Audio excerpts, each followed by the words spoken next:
তো বন্ধুরা, আজকে মনে করলাম ডাল আর আলু সিদ্ধ বানিয়ে খাওয়া হবে, কিন্তু ছেলে বলছে না বাবা আলু ভুজিয়া খাবো। তো আলুটা তো আমি সিদ্ধ করে ফেলেছি, তো যাই হোক আজকে এই আলুটা দিয়ে ভুজিয়া তৈরি করব।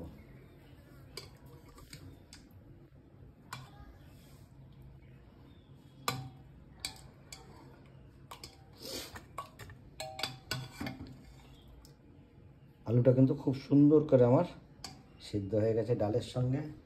আমি আলুটা বার করে নিচ্ছি। এরপরে আলুর ভুজিয়া তৈরি করব। কিভাবে করব একটু দেখাই আপনাদের, সঙ্গে থাকবেন কিন্তু, হ্যাঁ, ভালো করে দেখবেন এবং এইভাবেই ছেলেদের বানিয়ে খাওয়াবেন।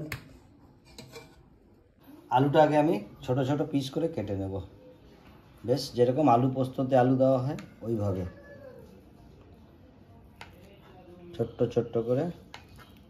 দেখতেও ভালো লাগবে, খেতেও ভালো লাগবে।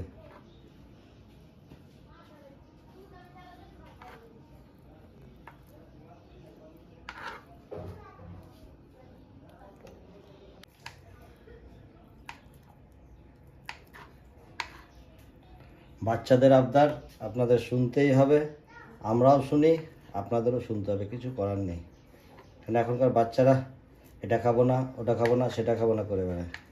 এই যেরকম এখন আমি মনে করলাম আলু চোখা বানাবো, বলছে না বাবা আলু ভুজিয়া খাবো। দাঁড়া, তোমাকে একটা নতুন পদ্ধতিতে আলু ভুজিয়া বানিয়ে খাওয়াচ্ছি।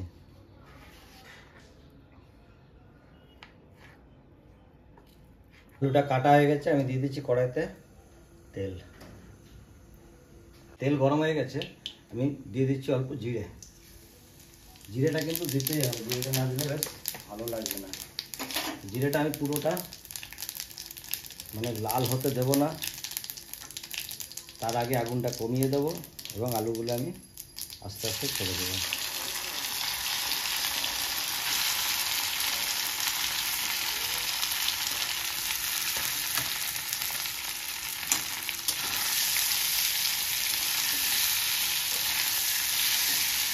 খুব সুন্দর করে আস্তে আস্তে করে ভেজে নিতে হবে, খুব সুস্বাদু হবে।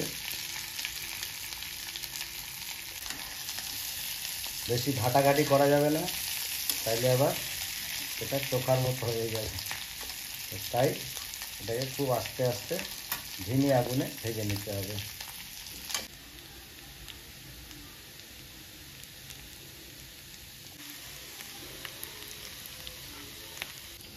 আমার একটা সাইড দেখুন লাল লাল হয়ে উঠেছে, এরকম আমি চারিদিকটাই কিন্তু এরকম আস্তে আস্তে নাড়িয়ে চাড়িয়ে লাল করে নেব।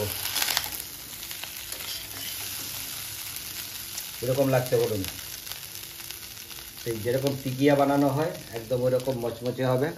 আর খেয়ে যে আনন্দ পাবে বাচ্চারা, বলবে আবার বানিয়ে দেবো বারে বারে।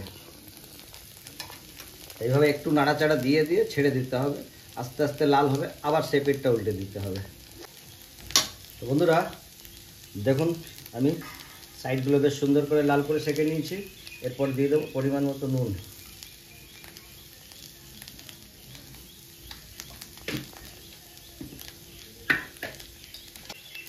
দেবো সামান্য গোলমরিচ,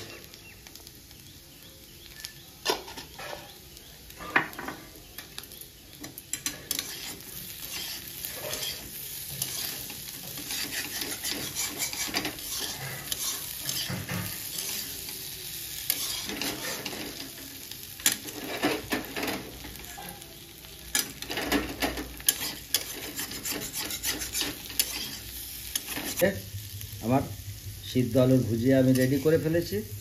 আপনারা অতি অবশ্যই কিন্তু বাচ্চাদের জন্য বানিয়ে এভাবে, বড়রাও খেতে পারেন, বড়রাও খেলে খুব ভালো লাগবে।